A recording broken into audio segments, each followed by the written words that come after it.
وعلى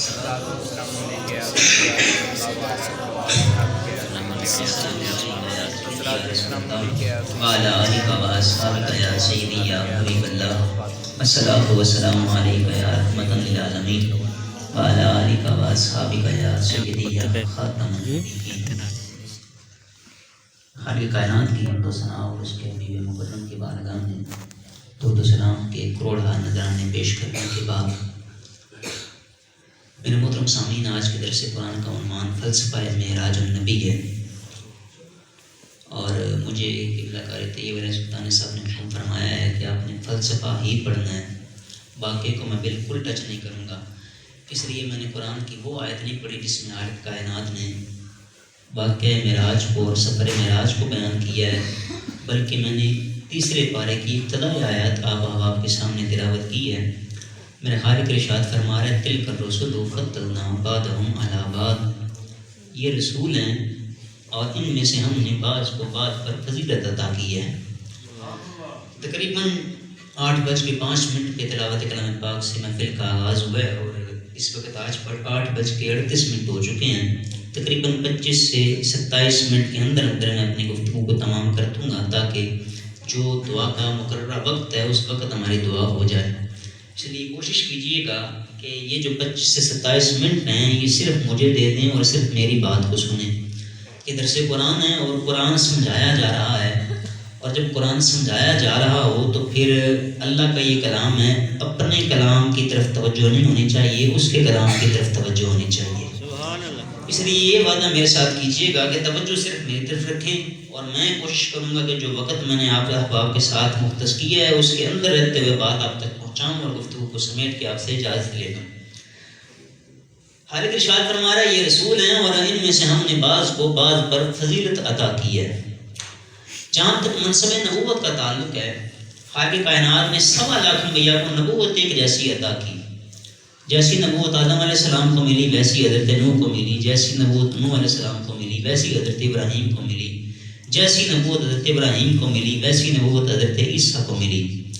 لیکن جب درجے، رتبے، مقام اور مرتبے کی بات آئی نا، فرمایا فضلنا بعضهم علی بعض، بعض کو بعض پر فضیلت عطا فرمائی، رتبے میں بعض کو بلند فرمایا، بعض کو ان سے بلند فرمایا، اور ایک شخصیت، ایک ہستی وہ ہے جنہیں رب نے اپنا محبوب بنا لیا، انہیں سب سے بلند فرمایا۔ میرے مصطفیٰ کریم کو رب الجلال نے جو بھی مقام دیا، جو بھی رتبہ دیا، جو بھی مرتبہ دیا، جس طرح حضور کی ذات کو رب نے بے مثل بنایا ہے، اسی طرح حضور کے ہر رتبے کو بھی رب نے بے مثل بنایا ہے۔ میں مثال کے طور پہ 1-2 باتیں آپ کے سامنے کرتا ہوں، اور اس کے بعد ہم اپنے عنوان پہ آ جاتے ہیں۔ تمہیدی گفتگو کو بڑی احتیاط سے سماعت کیجیے گا۔ مثال کے طور پر یہ وقت سارا گزرتا چلا جا رہا ہے، جب سے کائنات بنی ہے تب سے وقت کا آغاز ہوا ہے، جب تک کائنات رہے گی یہ وقت رہے گا۔ بڑا بڑا قیمتی وقت بھی آتا ہے انسان کی زندگی میں، اور ہر سال ایسا وقت بھی آتا ہے کہ ویسے تو ہم ایک نفل پڑھیں تو نفل کا ثواب ہے، فرض پڑھیں تو فرض کا ثواب ہے، لیکن اتنا قیمتی وقت بھی سال میں آتا ہے 1 مہینے کے لیے کہ ہم ایک نفل پڑھیں تو ایک فرض کا ثواب ملتا ہے، اور ایک فرض پڑھیں تو 70 فرضوں کا ثواب ملتا ہے۔ اور پھر اس مہینے میں ہی ایک رات ایسی قیمتی بھی آتی ہے، ایسی فضیلت والی بھی آتی ہے کہ اس ایک رات کی عبادت کا ثواب رب 30,000 راتوں سے بھی زیادہ عطا کرتا ہے۔ اتنی فضیلتوں والا یہ وقت ہے، لیکن خالق کائنات نے ہر وقت کی قسم نہیں اٹھائی، اور حضور نے بھی ہر وقت کی فضیلت بیان نہیں کی، بلکہ ارشاد فرمایا خیر القرون قرنی، سب سے بہترین زمانہ اور سب سے بہترین وقت وہ ہے جس وقت میں مصطفیٰ دنیا میں موجود رہا ہوں۔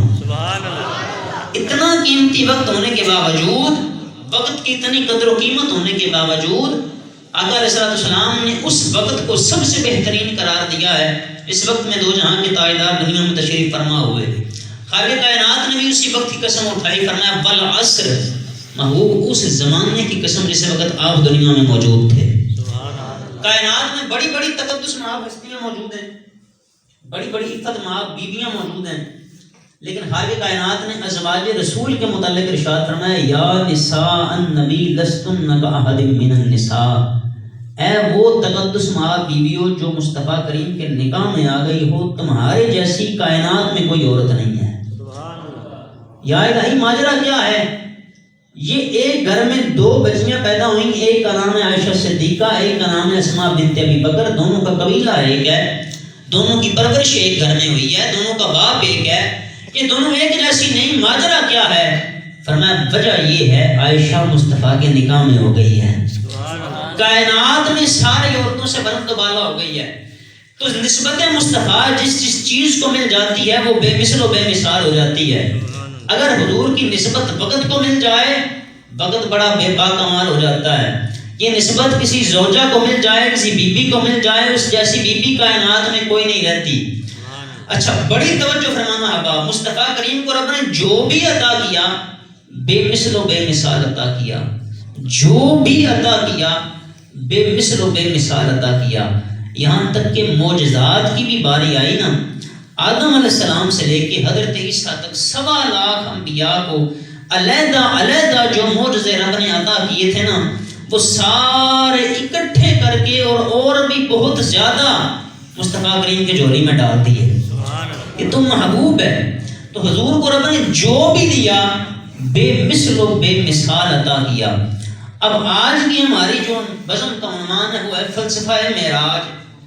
معراج عروج سے ہے، عروج کہتے ہیں بلندی کو، عروج کا معنی کیا ہے؟ بلندی۔ ہر کائنات نے ہر نبی کو بلندی عطا کی، ہر نبی کو عروج عطا کیا۔ مثال کے طور پہ سورہ مریم میں ہر کائنات نے ارشاد فرمایا وَاذْكُرْ فِي الْكِتَابِ إِدْرِيسَ إِنَّهُ كَانَ صِدِيقًا نَبِيًّا، کتاب میں ادریس علیہ السلام کو یاد کیجئے، ادریس علیہ السلام کا ذکر کیجئے، وہ صدیق نبی تھے۔ بڑی توجہ فرمانا احباب، وَرَفَعْنَاهُ مَكَانًا عَلِيًّا، ہم نے ان کو بلند مقام کی طرف اٹھا لیا۔ مفسرین کہتے ہیں حضرت ادریس علیہ السلام کو خالق کائنات نے زندہ آسمانوں پہ اٹھا لیا، یہ ان کا عروج ہے۔ ادریس علیہ السلام کا عروج یہ ہے کہ زندہ خالق کائنات نے انہیں آسمانوں پہ اٹھا لیا۔ اسی طرح ایک اور اللہ کے نبی حضرت عیسیٰ علیہ السلام، یہودی ان کے مخالف ہو گئے کہ انہیں نبوت کیوں مل گئی، انہوں نے حضرت مریم سلام اللہ علیہا پر تہمت بھی لگائی۔ حضرت عیسیٰ علیہ السلام نے ماں کی گود میں اعلان نبوت کر کے اپنی ماں کی پاک دامنی کی گواہی دی، اور وہیں اب اعلان کیا کہ میں صاحب کتاب بھی ہوں اور اللہ نے نبوت بھی مجھے عطا کی ہے۔ لیکن یہود کی دشمنی کم نہیں ہوئی، انہوں نے حضرت عیسیٰ علیہ السلام کو قتل کرنے کا ارادہ فرمایا، اور انہوں نے اپنے نظام میں اپنے گمان میں حضرت عیسیٰ علیہ السلام کو سولی پہ چڑھا دیا۔ لیکن قرآن کہتا ہے ما قتلوہ وما صلبوہ، یہودی نہ تو انہیں قتل کر سکے نہ انہیں سولی پہ چڑھا سکے۔ یا الہی پھر حضرت عیسیٰ علیہ السلام کہاں ہیں؟ فرمایا بل رفعہ اللہ الیہ، اللہ نے انہیں اپنی جانب بلند فرما لیا۔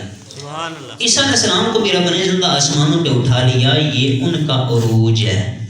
بڑی توجہ فرمانا، ایک بڑے جلیل القدر پیغمبر گزرے حضرت موسیٰ علیہ السلام، اللہ تعالیٰ نے کتاب بھی دی ہے، صاحب کلمہ بھی ہیں، امت بھی ہے ان کی، لیکن خالق ارشاد فرماتا ہے کلم اللہ موسیٰ تکلیما، موسیٰ کے پاس ایسی خصوصیت ہے جو موسیٰ سے پہلے کسی کے پاس نہیں۔ الہی کون سی؟ فرمایا کلم اللہ موسیٰ تکلیما، میں رب نے ڈائریکٹ موسیٰ سے کلام کیا ہے۔ مفسرین لکھتے ہیں حضرت موسیٰ علیہ السلام سے ڈائریکٹ اللہ کا کلام کرنا یہ حضرت موسیٰ علیہ السلام کا عروج ہے۔ پھر ایک اور پیغمبر حضرت ابراہیم علیہ السلام، بڑی شان ہے ان کی بھی، خالق ارشاد فرماتا ہے انی جاعلک للناس اماما، قیامت تک آنے والے ہر انسان کے لیے میں نے ابراہیم کو امام بنا دیا۔ ان کے متعلق فرمایا کذالک نوری ابراہیم ملکوت السماوات والارض، ہم نے ابراہیم کو زمین و آسمان کی ساری مخلوقات دکھا دی۔ ابراہیم علیہ السلام کو زمین و آسمان کی ساری مخلوقات دکھا دینا یہ حضرت ابراہیم کا عروج ہے۔ اس کا مطلب ہے آدم سے لے کے حضرت عیسیٰ تک ہر نبی کو کسی نہ کسی طرح رب نے عروج دیا ہے۔ کسی کو آسمانوں پہ اٹھا کے عروج دیا، کسی سے کلام کر کے عروج دیا، کسی کو زمین و آسمان کی بادشاہت دکھا کے عروج کیا، اور بڑی توجہ فرمانا احباب، میرے مصطفیٰ کریم کی شان یہ ہے، رب نے پچھلے انبیاء کو جو کچھ عطا کیا ہے نا، اس سے بڑھ کے رب نے میرے مصطفیٰ کریم کو عطا کیا ہے۔ اب ہر نبی کو رب نے عروج دیا، کسی کو آسمانوں پہ اٹھایا، صرف آسمانوں پہ اٹھا کے عروج دیا، کسی کو زمین و آسمان دکھلا کے عروج دیا، کسی سے صرف کلام کر کے عروج دیا۔ لیکن جب مصطفیٰ کریم کے معراج کی باری آئی نا، فرمایا یا محبوب تم محبوب ہو، ان کو بھی میں نے عروج دیا ہے، کسی کو صرف آسمانوں پر اٹھایا ہے، واپس زمین پہ نہیں لایا، کسی کو زمین و آسمان کی بادشاہت دکھائی ہے، نہ کلام کیا ہے نہ دیدار کروایا ہے۔ موسیٰ کو عروج دیا ہے تو صرف کلام کے ساتھ، نہ زمین و آسمان کی سیر کروائی نہ اپنی ذات کا دیدار کروایا۔ تم محبوب ہونا، تمہیں بھی عروج دینا ہے، تمہیں بھی معراج کروانی ہے۔ الہی معراج کیسی ہونی چاہیے؟ فرمایا زمین و آسمان کی زیارت بھی ہوگی، آسمانوں پہ لے کے جاؤں گا بھی، اپنی ذات سے کلام بھی کرواؤں گا، دیدار بھی کرواؤں گا۔ وہ خصوصیات جو سارے انبیاء کو متفرق طور پر رب نے عطا فرمائیں، وہ ساری اکٹھی کر کے رب نے معراج مصطفیٰ میں رکھ دی۔ اب آقا علیہ السلام نے جب یہ واقعہ بیان کیا نا کہ میں رات کے تھوڑے سے حصے میں عرشوں تک گیا ہوں، رب سے کلام بھی کیا، رب کی زیارت بھی کی اور واپس بھی آ گیا ہوں، تو اس زمانے میں تو دو قسم کے گروہ تھے، بڑی توجہ فرمانا۔ ایک وہ جنہوں نے مان لیا، ایک وہ جنہوں نے انکار کر دیا۔ ایک صدیق مزاج لوگ تھے، ایک ابو جہل مزاج لوگ تھے۔ آج کے زمانے میں یہ دو گروہ تو ہیں ہی، ایک وہ ہیں جو مانتے ہیں کہ حضور نے معراج کی ہے، ایک وہ ہیں جو انکار کرتے ہیں، کہتے ہیں معراج کوئی نہیں ہوئی۔ لیکن ایک تیسرے گروہ نے بھی جنم لے لیا، وہ کہتے ہیں جی معراج ہوئی تو ہے، لیکن حضور جسم کے ساتھ عرش اولا تک نہیں گئے، روح کے ساتھ گئے ہیں۔ معراج جسمانی نہیں تھی، روحانی تھی۔ ان سے کہا جائے جی وجہ دلیل، وہ کہتے ہیں دیکھو نا جی اتنا بڑا آسمان ہے، زمین پہ کھڑے ہو کے تم آسمان کو دیکھتے ہو، کوئی سوراخ آسمان میں نظر کوئی نہیں آتا، کوئی دروازہ آسمان میں نظر کوئی نہیں آتا۔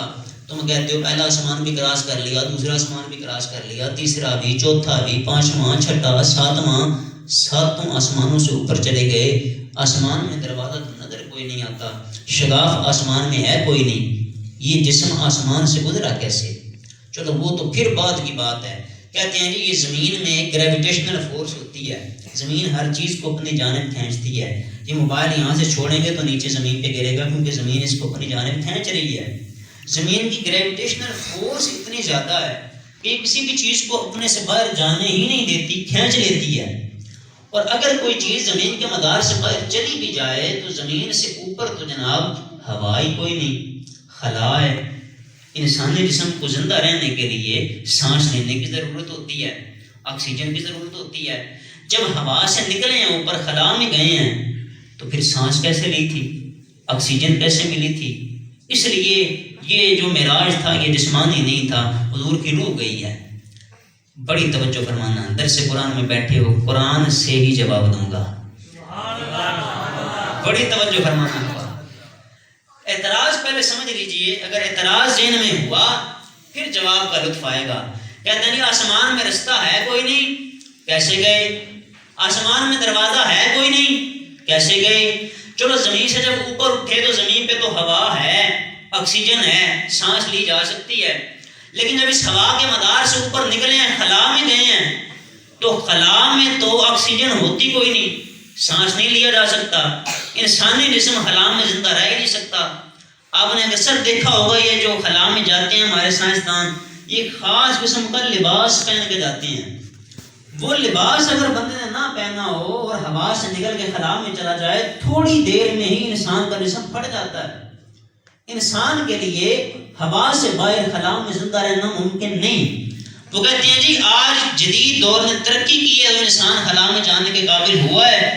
1400 سال پہلے تو راکٹ ہی کوئی نہیں تھے، انسان کیسے خلا میں جا سکتا ہے؟ اب بڑی توجہ فرمانا احباب اعتراض اگر آپ کی سمجھ میں آ گیا تو میں آپ کو قرآن مقدس کے پہلے پارے کی دوسری سورت کی 30 نمبر آیت سے لے کے آگے چلنا چاہتا ہوں۔ ترجمہ جا کے پڑھیے گا، میں مفہوم عرض کر دیتا ہوں۔ خالق کائنات نے فرشتوں کے سامنے اعلان کیا کہ اے فرشتوں میں زمین میں اپنا نائب بنانا چاہ رہا ہوں۔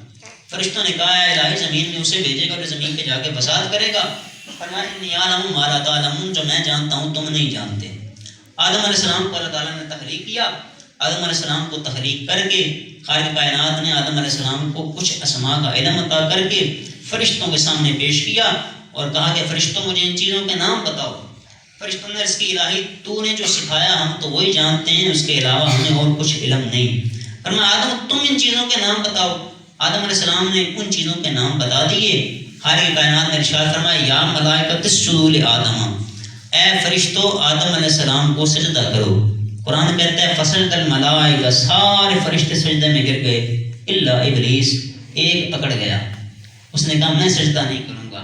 قرآن کہتا ہے خالق کائنات نے اس سے سوال کیا ما منعک الا تسجد اذا امرتک، اور جب میں رب نے حکم دیا کہ آدم کو سجدہ کرو تو نے آدم کو سجدہ کیوں نہیں کیا؟ اس نے کہا خلقتنی من نار وخلقتہ من طین، مجھے آگ سے بنایا ہے اسے مٹی سے بنایا ہے، آگ سے بنا کے مٹی کے سامنے جھکا رہے ہو، آگ مٹی سے افضل ہوتی ہے، میں اس کے سامنے نہیں جھکوں گا۔ خالق نے ارشاد فرمایا کہ نکل جا میری بارگاہ سے، فخرج انک رجیم، جا تو مردود ہو گیا۔ شیطان کو لعنت شانت دے کہ خالق نے اپنی بارگاہ سے جب نکالا، تفصیلی واقعہ ہے، میں فوکس کر رہا ہوں اپنے عنوان پہ۔ آدم علیہ السلام سے خطاب کیا، آدم علیہ السلام سے مخاطب ہو کے خالق کائنات نے ارشاد فرمایا یا آدم اسکن انت وزوجک الجنۃ، اے آدم اپنی زوجہ کو ساتھ لو، جنت میں داخل ہو جاؤ۔ جنت میں داخل ہو کے ایک کام کرنا ہے، الہی کیا؟ فرمایا ولا تقربا ہذہ الشجرۃ، ایک درخت ہے اس درخت کے قریب نہیں جانا۔ آدم علیہ السلام کو رب نے منع کر دیا، اس درخت کے قریب نہیں جانا۔ اب منع کیوں کیا؟ آدم علیہ السلام گئے کیسے، کیوں گئے، یہ الگ فلسفہ ہے، کبھی انشاءاللہ اس کو بھی چھیڑیں گے۔ فی الحال بڑی توجہ کرنا، آدم علیہ السلام کے متعلق خالق فرماتا ہے فَأَزَلَّهُمَ الشَّيْطَانُ عَنْهَا، شیطان کو لعنت ملی تھی نا آدم کی وجہ سے، شیطان نے دشمنی دکھلائی، آدم علیہ السلام کو درخت کے قریب لے گیا، آدم علیہ السلام نے درخت سے پھل کھایا۔ خالق نے فرمایا آدم اب جنت میں ٹھکانا نہیں، الہی حکم، فرمایا جنت سے نکلو زمین پہ چلے جاؤ۔ اب آپ بڑی توجہ فرمانا، آدم علیہ السلام جنت سے نکلے، جنت ہے 7 آسمانوں کے اوپر، جنت سے نکلے 7ویں آسمان پہ آئے، 7ویں آسمان سے 6ٹھے آسمان پہ، 6ٹھے آسمان سے 5ویں پہ، 5ویں سے 4تھے پہ، 4تھے سے 3سرے پہ، 3سرے سے 2سرے پہ، 2سرے سے پہلے پہ، پہلے آسمان سے ہوتے ہوئے زمین پہ آ گئے، اسی خلا میں سے گزر کے آئے۔ آدم علیہ السلام کو کچھ نہیں ہوا۔ میں نے کہا اگر آدم علیہ السلام جنت سے نکل کے آسمانوں سے ہوتے ہوئے زمین پہ آ سکتے ہیں نا، تو پھر مصطفیٰ کریم زمین سے عرشوں تک جا بھی سکتے ہیں، واپس آ بھی سکتے ہیں۔ سبحان اللہ، تکبیر، نعرہ رسالت، نعرہ رسالت، نعرہ تحقیق، نعرہ حیدری، سیدی مرشدی۔ اگر آدم علیہ السلام وہاں سے نکل کے زمین پہ آ جائیں، انہیں کچھ نہیں نہ ہوتا، تو حضور علیہ السلام زمین سے عرش اولا تک جائیں اور واپس آئیں تو اللہ کے فضل سے انہیں بھی کچھ نہیں ہوگا۔ اچھا یہاں توجہ کرنا، آدم علیہ السلام کے متعلق خالق نے ارشاد فرمایا یا ملائکۃ اسجدوا لآدم، اے فرشتوں آدم تم سے سپیریئر ہو گئے، تم سے بڑے ظاہر ہو گئے، جن چیزوں کے نام تم نہیں بتا سکے آدم نے بتا دیے۔ آدم کو سجدہ کرو، آدم کی تعظیم کرو، سجدہ کرو آدم کو۔ فرشتے آدم علیہ السلام کے سامنے سجدے میں جھکے، جھک کے سر اٹھا لیا۔ بڑی توجہ فرمانا، آدم علیہ السلام کی تعظیم کے لیے سجدہ شروع بھی ہوا، ختم بھی ہو گیا۔ آدم کی تعظیم کے لیے رب نے فرشتوں سے سجدہ کروایا، وہ سجدہ شروع بھی ہوا، ختم بھی ہو گیا۔ میرے مصطفیٰ کی باری آئی، فرمایا فرشتوں مصطفیٰ کی بھی تعظیم کرنی ہے۔ الہی کیسے؟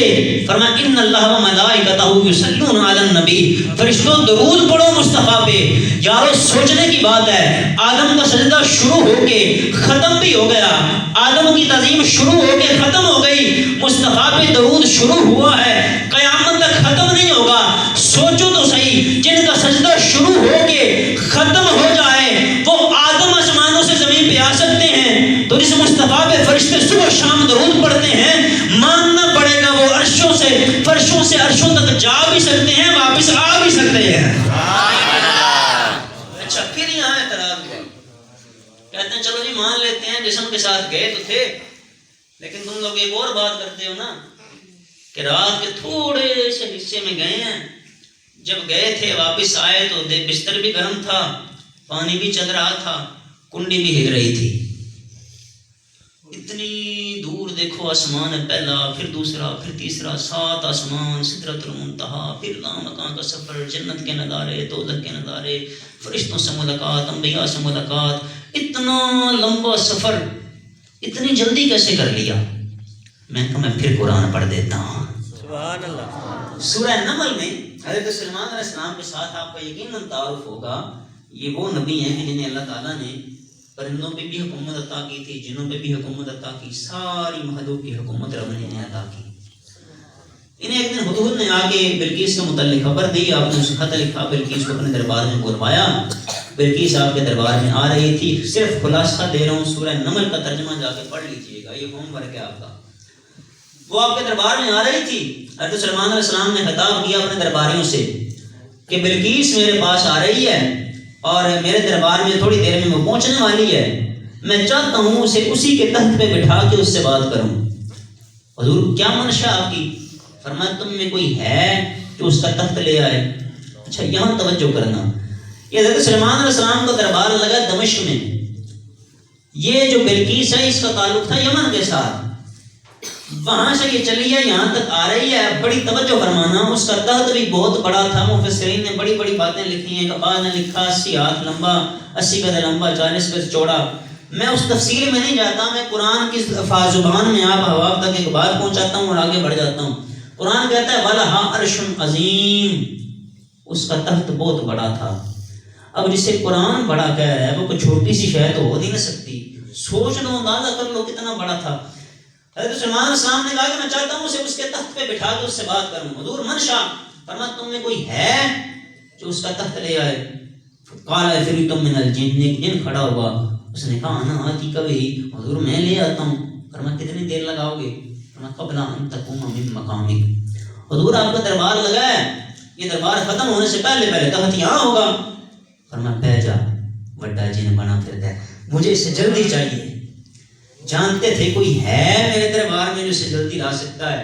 قرآن کہتا ہے قال الذی عنده علم من الکتاب، اب یہ آیت کا ترجمہ بڑی توجہ سے سننا۔ فرمایا وہ بولا جس کے پاس کتاب میں سے کچھ علم تھا۔ اس نے کیا کہا؟ اس نے کہا انا آتی کبھی قبل ان یرتد الیک طرفک، حضور آپ مجھ پہ نگاہ ڈالیں، آپ کی نگاہ مجھ پہ پڑھ کے واپس بعد میں پلٹے گی، تخت پہلے آ جائے گا۔ اب بڑے باشعور دوست بیٹھے ہو، کوئی بھی کام کرنے کے لیے کسی نہ کسی فائل کا ہونا ضروری ہے، کام کرنے والے کا ہونا ضروری ہے۔ اگر کوئی کام کرنے والا ہوگا نہیں، کام کیسے ہوگا؟ یہ دروازہ بند ہے، میں اگر کسی بچے کو کہوں کہ دروازہ کھولو تو یہاں سے پہلے اٹھے گا، وہاں تک جائے گا، دروازے کو کھولے گا، پھر آگے یہاں بیٹھے گا۔ اس کا مطلب ہے کام ہونے کے لیے کام کرنے والے کا اپنی جگہ سے اٹھنا ضروری ہے اور پھر واپس آنا ضروری ہے۔ اب آپ بڑی توجہ فرمانا، آصف بن برحیہ فرماتے ہیں کہ میں پلک جھپکنے میں سے پہلے تخت آپ کی بارگاہ میں پیش کر دوں گا۔ اس کا مطلب ہے آصف بن برحیہ اپنی جگہ سے اٹھے بھی ہیں، یمن گئے بھی ہیں، تخت کو اٹھایا ہے، واپس دربار سلیمان میں لے کے آ گئے ہیں۔ اب آپ میں کہنے میں دیر لگا رہا ہوں، آصف بن برحیہ نے کرنے میں دیر کوئی نہیں کی، پلک جھپکنے سے پہلے یمن سے تخت لے کے واپس دربار سلیمان میں آ گئے۔ پلک جھپکنے سے پہلے اتنا فاصلہ بھی طے کر لیا، اتنے بڑے تخت کو اٹھا کے دربار سلیمان میں پیش بھی کر دیا۔ میں نے خالق کی بارگاہ میں التجا کی، یا الہی اس بندے کے پاس کمال کیا تھا؟ فرمایا بتایا تو ہے عنده علم من الکتاب، اس کے پاس کتاب میں سے کچھ علم تھا۔ اس کو سمجھنا ذرا۔ طیب علیہ سلطانی صاحب میرے پاس آئے، گزارش کریں جناب میں نے اپنے مقتدیوں کو وضو پہ درس دینا ہے تو مجھے کچھ معلومات دیں۔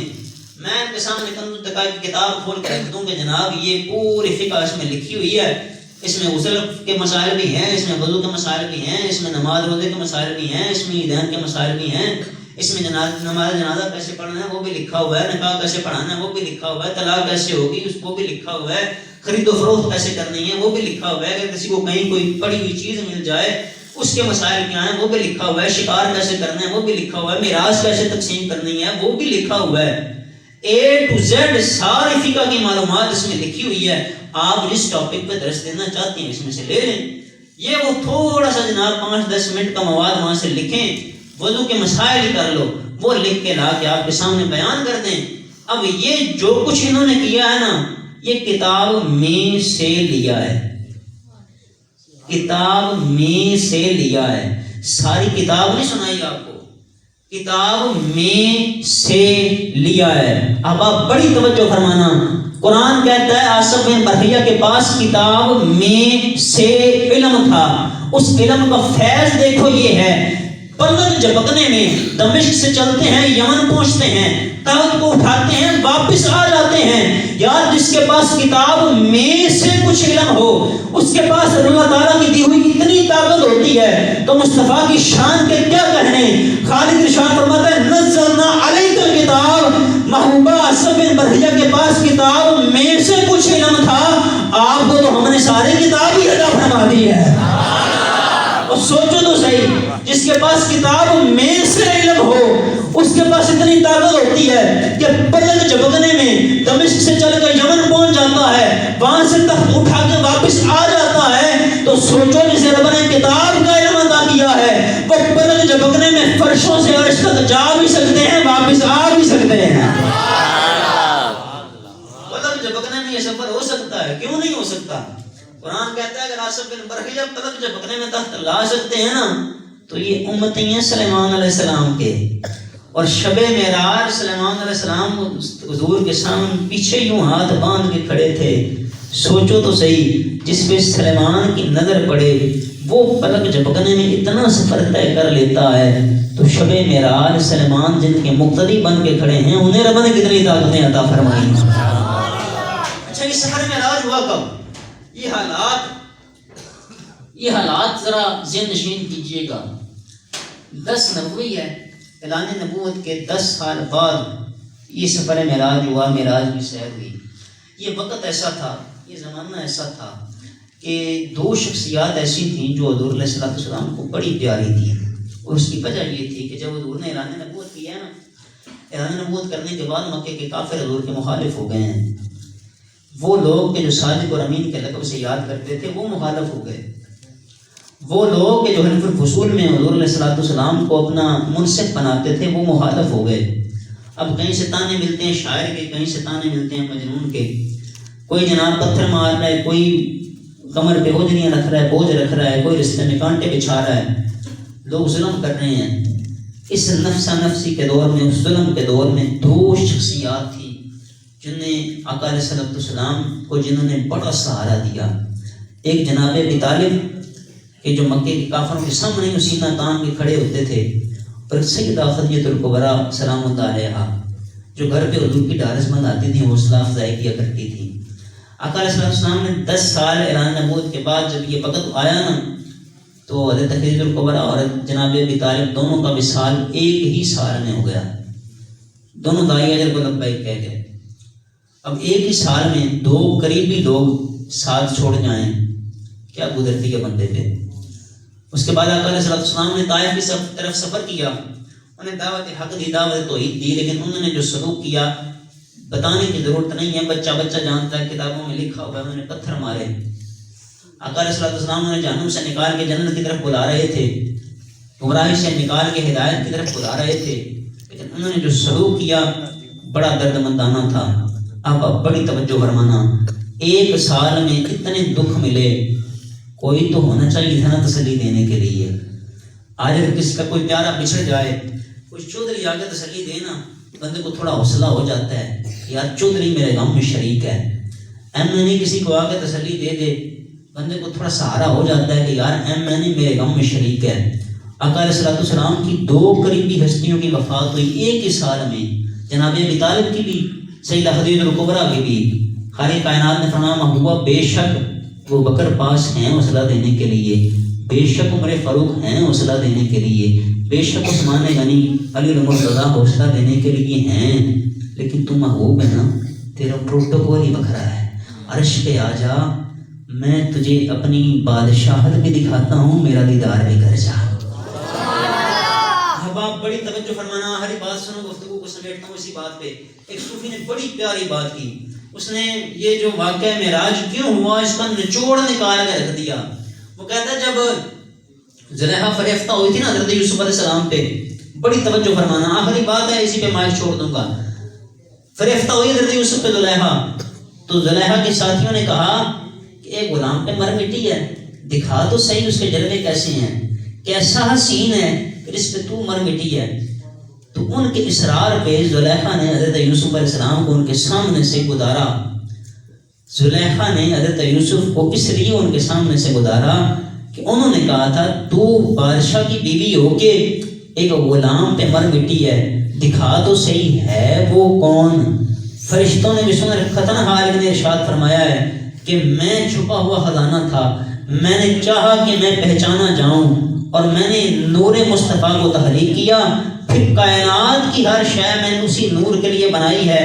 اختصار کے ساتھ آخری جملے سن لو میری طرف توجہ کر کے، لنگر شریف آپ کے لیے آ گیا، آپ کو مل جائے گا، بس یہ جملے وصول کر لو، میں آپ سے اجازت لوں.